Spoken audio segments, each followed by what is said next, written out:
मान लीजिए कि इंडिया के बाहर आप किसी देश में घूमने के लिए जाते हैं, आप मजे से घूम रहे हैं, लेकिन अचानक से पुलिस आपको पकड़ लेती है और कहती है कि साबित करो कि आप इंडियन हो। तो आप क्या करोगे? आधार कार्ड दिखाओगे, पैन कार्ड दिखाओगे, वोटर आई कार्ड दिखाओगे, लेकिन बात उससे बनेगी नहीं। आपको दिखाना होगा अपना पासपोर्ट, क्योंकि पासपोर्ट से ही आपकी नागरिकता का पता चलता है, वही आपका सबसे बड़ा पहचान पत्र है। तो बात यह है कि आपका पासपोर्ट जितना ज्यादा मजबूत होगा, इसका मतलब यह है कि आप ज्यादा से ज्यादा देशों में बिना वीजा के या बिना वीजा के अप्रूवल के भी जा सकेंगे।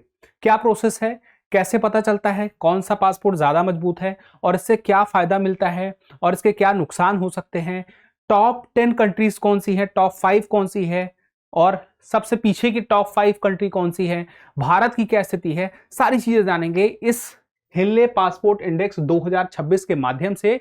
क्योंकि आपकी आरएएस 2026 प्रीलिम्स के लिए इसकी इंफॉर्मेशन ही सबसे महत्वपूर्ण है, क्योंकि नवीनतम यही है और इसके बाद जो रिपोर्ट आएगी आपकी परीक्षा के बाद आएगी, प्रीलिम्स के बाद, जो कि मई में संभावित है।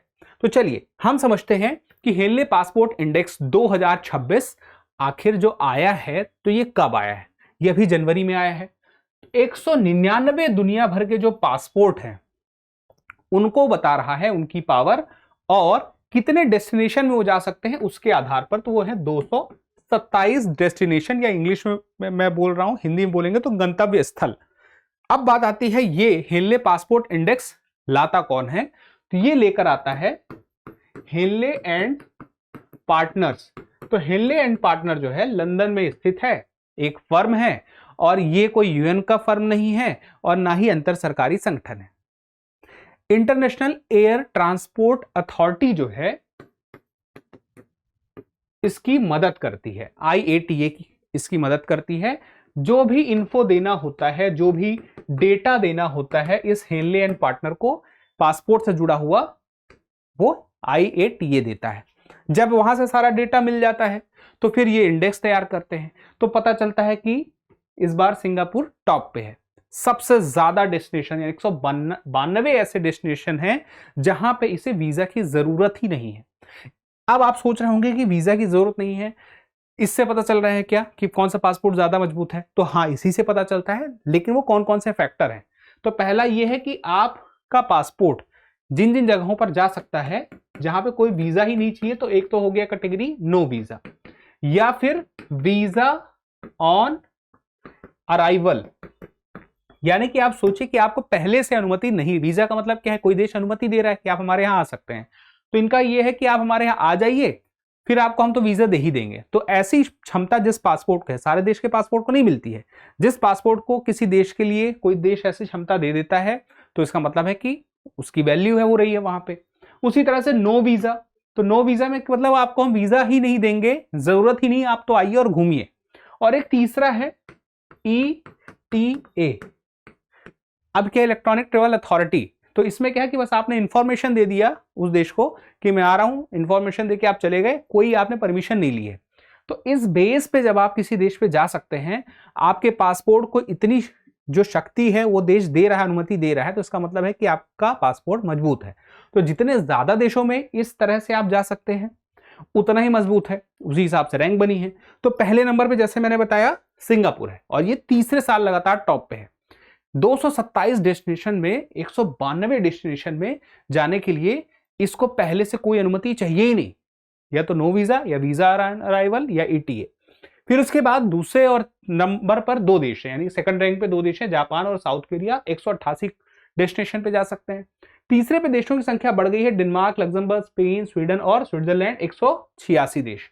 फिर उसके बाद, या 186 डेस्टिनेशन बोलेंगे। डेस्टिनेशन ज्यादा क्यों है पासपोर्ट से? क्योंकि कुछ डेस्टिनेशन पॉइंट ऐसे होते हैं जो किसी देश का ही हिस्सा होते हैं, जैसे कोई द्वीप है दूसरी जगह पे है, तो इसी वजह से डेस्टिनेशन पॉइंट्स जो पासपोर्ट है उनसे ज्यादा दिख रहे हैं।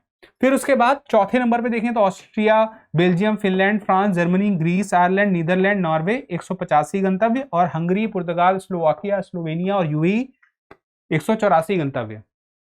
तो आप सोचिए 199 पासपोर्ट की जब हम बात कर रहे हैं और जिसमें से यानी कि उन देशों की बात करें तो एक ही रैंक में एक से ज्यादा देश कहीं कहीं पे जब आ ही रहे हैं, तो क्या 199 रैंक होंगी या उससे कम रैंक होंगी?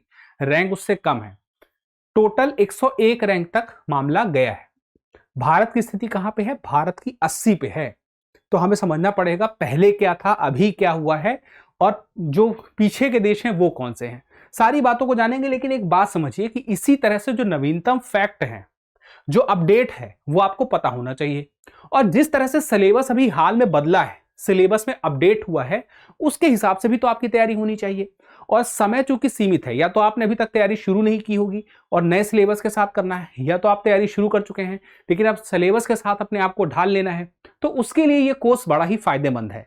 आरएएस प्रीलिम्स 2026 का ये कोर्स है और यह हिंदी और इंग्लिश दोनों मीडियम में है। अब आप सोच रहे हैं कि मुझे ऑफलाइन क्लास मिलेगी या ऑनलाइन। अगर आप ऑफलाइन क्लास करना चाहते हैं तो हमारा जयपुर सेंटर है, वहां पर जाके ऑफलाइन क्लास ले सकते हैं। ये बैच शुरू हो रहा है अभी आने वाले हफ्ते से, 28 जनवरी से।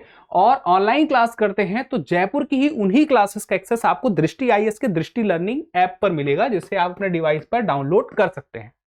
तो हालांकि आपका सिलेबस ये मई में जो परीक्षा होनी है उसके पहले पूरा कवर करा दिया जाएगा प्रीलिम्स का, और ये जो क्लासेस मिलेंगी आप जितनी बार चाहे उतनी बार देख सकेंगे। अब खास बात क्या है, क्लास आपको जब तक एग्जाम है सिर्फ तब तक के लिए नहीं है, इसकी वैलिडिटी तो 2 साल तक के लिए है। यानी कि जो तैयारी अभी शुरू की है और उन्हें लगता है और मजबूत करनी है, जरूरत पड़ेगी, तो क्लास को असीमित बार 2 साल तक जितनी बार चाहे उतनी बार देखें। 400 प्लस घंटों की कक्षाएं हैं। आपको कोई डाउट है, कुछ जानना है, तो आप हमारे इस दिए गए नंबर पर कॉल कर सकते हैं 8750187501 पर, या फिर आप सबसे बेहतर होगा कि इस कोर्स की लिंक के लिए आप डिस्क्रिप्शन में दिए गए लिंक पे क्लिक कर लें, तो आपको कोर्स की लिंक मिल जाएगी, सीधे आप कोर्स तक पहुंच जाएंगे। और खास बात क्या है कि अगर डाउनलोड अभी आपने दृष्टि लर्निंग ऐप नहीं की है तो डायरेक्ट ऐप तक भी आप पहुंच जाएंगे अगर आप लिंक पे क्लिक करते हैं तो। और रही बात फीस की, तो ऑनलाइन में यह फीस 17,500 है और ऑफलाइन में 19,500 है।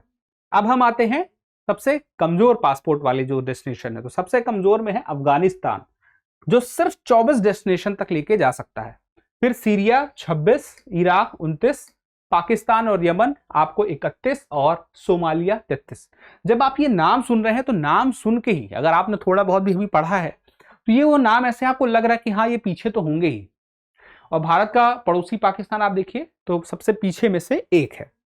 अब आप चलते हैं भारत की स्थिति में, तो भारत की स्थिति जो है 80 नंबर पे है। पिछले साल एक बार तो उसने रैंक में सुधार किया था, फिर उसके बाद दोबारा जब मैंने बताया था एक से ज्यादा बार रिपोर्ट आती है, तो फिर इसकी रैंक 85 तक चली गई थी जो लास्ट आई थी। फिर उसके बाद अब इंप्रूव हुआ है और 80 हुआ है। तो इसका जो स्कोर है वो 55 है, यानी कि 55 डेस्टिनेशन तक या बिना वीजा या वीजा ऑन अराइवल या ईटीए के माध्यम से जा सकता है। लेकिन यह जो बात है, एक शेंगन एरिया होता है, उस यूरोप के शेंगन एरिया में इसको अनुमति नहीं मिली है। अब शेंगन एरिया क्या है, कुछ यूरोपीय देश हैं, ज्यादातर यूरोपीय देश हैं, और कुछ ऐसे हैं जो यूरोपियन यूनियन के देश सदस्य नहीं हैं, वो भी, यानी कि यूरोपियन यूनियन के सदस्य ईयू बोलते हैं 25, और उसके अलावा 4 देश और, वो मिला के 29 देशों का एक शेंगन एरिया है। तो उसका एक शेंगन वीजा होता है, वो मिल गया तो कहीं भी कहीं से भी जा सकते हैं कुछ सीमित समय के लिए। तो वो अभी सुविधा भारत को नहीं मिली है। तो अगर मोटा मोटा आपको जानना हो रैंक की स्थिति, तो 25 में 85 से हम 80 पे गए, और उसके पहले 24 में भी 80 में थे, तो हम उसी के आसपास चल रहे हैं। अब बात आती है, आगे बढ़ें, तो आपको शेंगन एरिया के बारे में मोटा आइडिया रहे कि कभी ये टर्म ही आ जाए पूछ ले एग्जाम में कि ये कैसे आया। तो जो 1985 है, उस समय फ्रांस, जर्मनी, बेल्जियम, नीदरलैंड और लग्जमबर्ग द्वारा शेंगन समझौते पर हस्ताक्षर किए गए। लग्जमबर्ग में है, तो ये शेंगन समझौता 1985 में हुआ था और दुनिया का सबसे बड़ा वीजा मुक्त यात्रा क्षेत्र है, वीजा फ्री ट्रेवल एरिया। यानी कि जो मेंबर होंगे ना, इन्हें आपस में एक दूसरे से कुछ वीजा लेने की जरूरत ही नहीं है। खास बात यह रहेगी कि इस देश के मेंबर किसी भी देश में इजीली अपनी सामान ले जा सकते हैं, सुविधाएं ले जा सकते हैं, उन्हें रोका टोका नहीं जाएगा। तो अब बात आती है, आगे बढ़ते हैं एक सवाल पर। जितना कुछ डेटा आपने देख लिया है उसके आधार पर कि हेनले पासपोर्ट इंडेक्स 2026 के अनुसार सबसे शक्तिशाली पासपोर्ट किस देश का है और वह कितने देशों गंतव्यों तक वीजा रहित यात्रा की अनुमति देता है।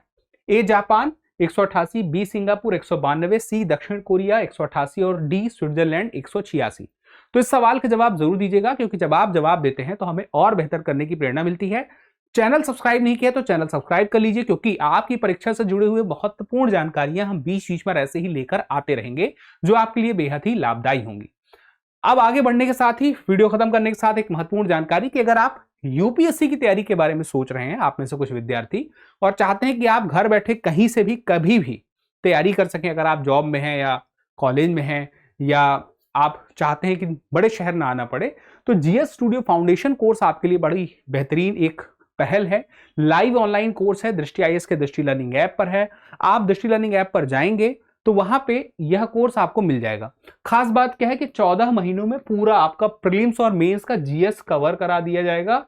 और अच्छी बात यह है कि सिर्फ क्लास नहीं मिलेगी, आपको स्टडी के लिए पूरा मटेरियल मिलेगा, और मटेरियल ऐसा होगा जो कलर्ड बुकलेट्स होंगी वो मिलेगा, और उसके अलावा आपको टेस्ट मिलेंगे, और टेस्ट सिर्फ प्रीलिम्स के नहीं बल्कि मेंस के मिलेंगे। और फीस कितनी है इसकी? 24,999 रुपए। और अगर आप बाय नाउ में जाके कूपन कोड अप्लाई करते हैं कैपिटल में KEVAL, तो इसमें भी आपको 10% की सीधी छूट मिल जाएगी। तो इसका लाभ भी लेने के लिए आपको दृष्टि लर्निंग ऐप पर जाना पड़ेगा। कोई अतिरिक्त जानकारी चाहिए तो आप दिए गए नंबर पे फोन कर सकते हैं। हम मिलते हैं अगले सेशन में, तब तक के लिए स्वस्थ रहें, मस्त रहें, पढ़ते रहें। धन्यवाद। अब एग्जाम की तैयारी को और बेहतर करने के लिए हमारे चैनल को लाइक, शेयर और सब्सक्राइब करना ना भूलें।